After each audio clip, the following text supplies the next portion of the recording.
To the series of infertility. पिछली video में हमने एग के डिफॉर्मिटीज के बारे में बात की थी। आज हम ट्यूबल फैक्टर्स की बात करते हैं। ट्यूब भी 30% रिस्पॉन्सिबल होती है इनफर्टिलिटी के लिए। ट्यूब में काफी बीमारियां होती हैं जो स्पर्म ओवम को मिलने नहीं देती, जिसके कारण पेशेंट को बच्चा नहीं लग पाता है।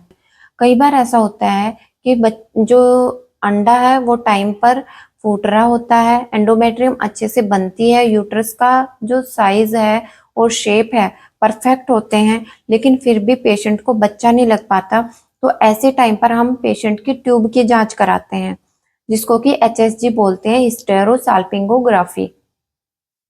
इसमें हम यूट्रस में एक डाई डालते हैं जो दोनों ट्यूब्स में से होती हुई पेट में जाके फैल जाती है, जो कि एक पॉजिटिव साइन होती है कि आपकी दोनों ट्यूब्स खुली हुई हैं। लेकिन कई बार ऐसा होता है कि जो डाई होती है वो एक ट्यूब में चली जाती है, एक में नहीं जाती है। तो उसका मतलब होता है कि जो एक पेशेंट है उसकी एक ट्यूब खुली हुई है और एक ट्यूब बंद है। ऐसे पेशेंट में दिक्कत नहीं आती ज्यादा जिनकी एक ट्यूब खुली हुई होती है। दिक्कत आती है जिनकी दोनों ट्यूब्स बंद होती हैं। जैसे कई बार डाई डालते हैं और जो डाई है वो यूट्रस तक ही सीमित होकर रह जाती है, जैसा आप इस पिक्चर में देख रहे हो कि दोनों ट्यूब बंद है, सिर्फ यूट्रस में ही डाई है, ट्यूब में कहीं पे भी डाई नहीं गई है। तो दोनों ट्यूब बंद होने पर ऑप्शन होता है आपके पास, या तो ऑपरेशन कराओ या फिर आप IVF कराओ। लेकिन आयुर्वेद में इसका भी बहुत अच्छा सॉल्यूशन है, जिसको कि उत्तर बस्ती बोलते हैं। उत्तर बस्ती से काफी पेशेंट्स के ट्यूब ओपन हुई है। काफी स्टडीज भी हुई है कि उत्तर बस्ती का बहुत अच्छा रोल है ट्यूबल ब्लॉकेज में, जो कि बंद ट्यूब को खोल देता है।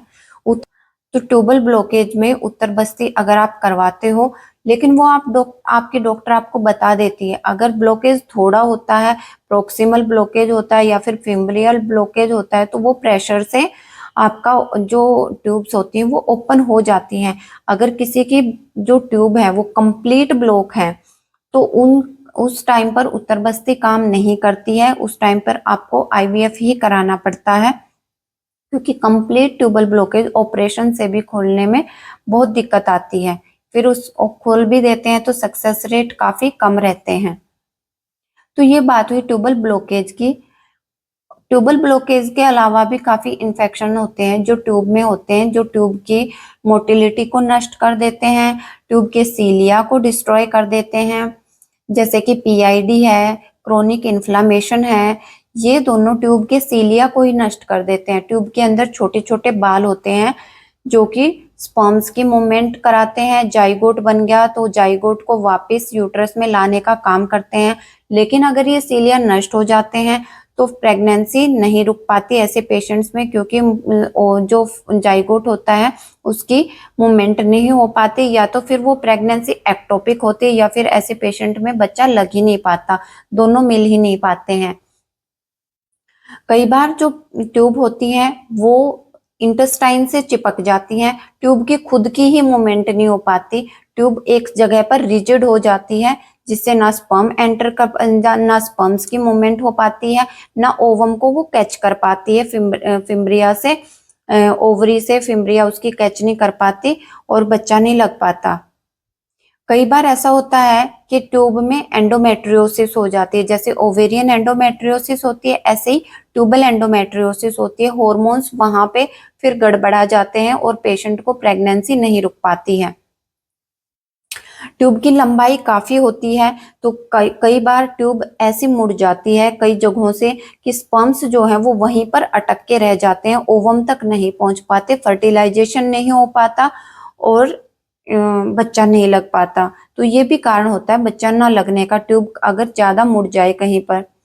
कई बार ट्यूब का जो ल्यूमन होता है, मतलब जो अंदर का स्पेस होता है जहां पर ओवम और स्पर्म्स मूवमेंट करते हैं, वो इतना कम होता है कि जो ओवम है वो स्पर्म तक पहुंच नहीं पाता या स्पर्म नहीं पहुंच पाता ओवम तक, क्योंकि वहां स्पेस बहुत कम होता है। तो वो भी कारण होता है इनफर्टिलिटी का। तो ये सब कारण हैं। और इनके अलावा एक और कारण होता है, ट्यूब में कई बार पानी बन जाता है जिसको हाइड्रोसाल्पिंग्स बोलते हैं। अगर इनिशियल स्टेज में पेशेंट डॉक्टर के पास आ जाती है तो वो एंटीबायोटिक्स से कवर हो जाता है और पेशेंट जो है नेचुरली कंसीव कर जाती हैं। लेकिन कई बार पेशेंट बहुत देर कर देता है, तो ऐसे टाइम पर ट्यूब जो है वो खराब हो जाती है हाइड्रोसाल्पिंग्स की वजह से, क्योंकि ट्यूब फूल के बहुत मोटी गुब्बारे जैसी हो जाती हैं। उस टाइम पर ट्यूब को निकालना ही एक ऑप्शन होता है और आईवीएफ प्रेगनेंसी का एकमात्र सॉल्यूशन होता है हाइड्रोसाल्पिंग्स के केस में। अगर तो ये हमने बात करी ट्यूबल फैक्टर्स की जो कि प्रेगनेंसी में दिक्कत देते हैं। अगली वीडियो में हम बात करेंगे